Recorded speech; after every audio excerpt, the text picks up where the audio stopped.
Seja bem-vindo a mais uma Maria Game Áudio com o Thiago Adamo. E hoje temos um chefe convidado, temos aqui Danilo Aguiar.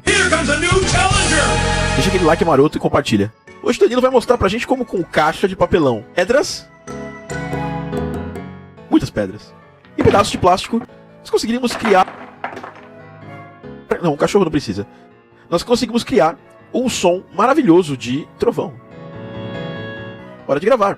Você grava várias e várias vezes, muitas vezes. E agora no DAW da sua preferência, você pode criar quantas camadas quanto necessários. E seu som sem processamento. Utilize o reverb da sua preferência. Pitch também cai muito bem nessa receita. E pronto. Temos aqui um som que harmoniza muito bem com o nosso jogo Altério.